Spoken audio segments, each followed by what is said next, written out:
The power of purpose.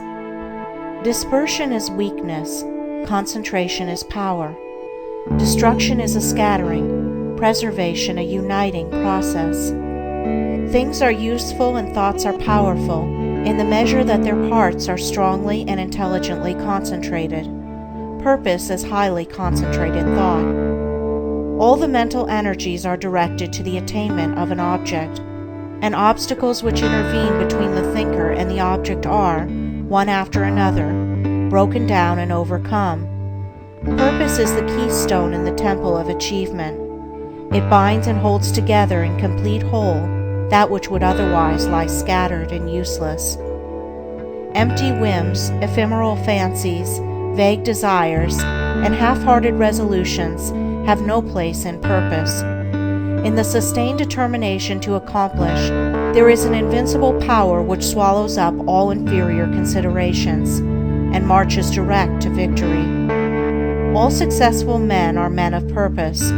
They hold fast to an idea, a project, a plan, and will not let it go. They cherish it, brood upon it, tend and develop it, and when assailed by difficulties, they refuse to be beguiled into surrender. Indeed, the intensity of the purpose increases with the growing magnitude of the obstacles encountered. The men who have molded the destinies of humanity have been mighty men of purpose. Like the Roman laying his road, they have followed along a well-defined path and have refused to swerve aside even when torture and death confronted them. The great leaders of the race are the mental road makers, and mankind follows in the intellectual and spiritual paths which they have carved out and beaten. Great is the power of purpose.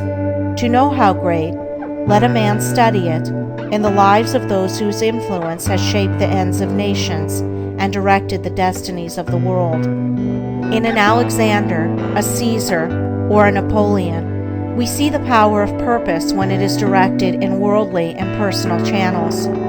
In a Confucius, a Buddha, or a Christ, we perceive its vaster power when its course is along heavenly and impersonal paths. Purpose goes with intelligence.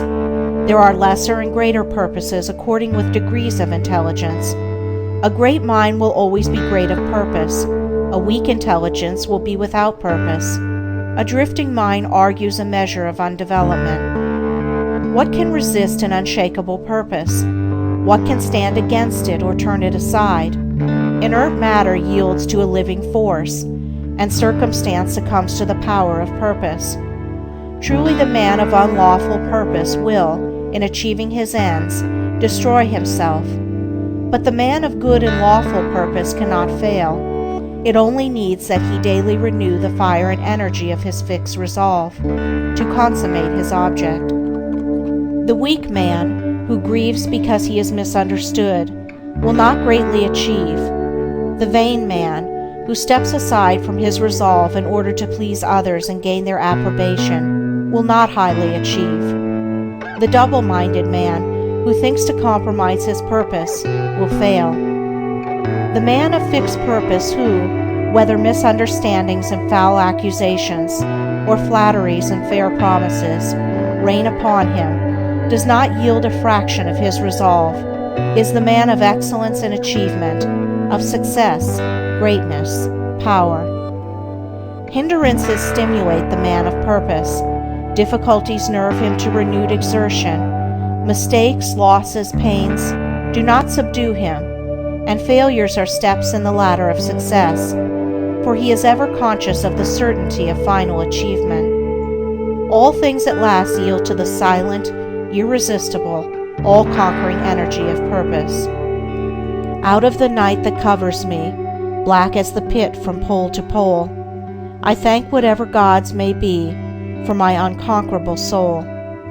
In the fell clutch of circumstance, I have not whined nor cried aloud.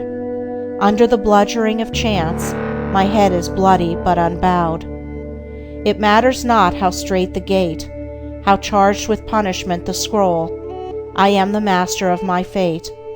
I am the captain of my soul.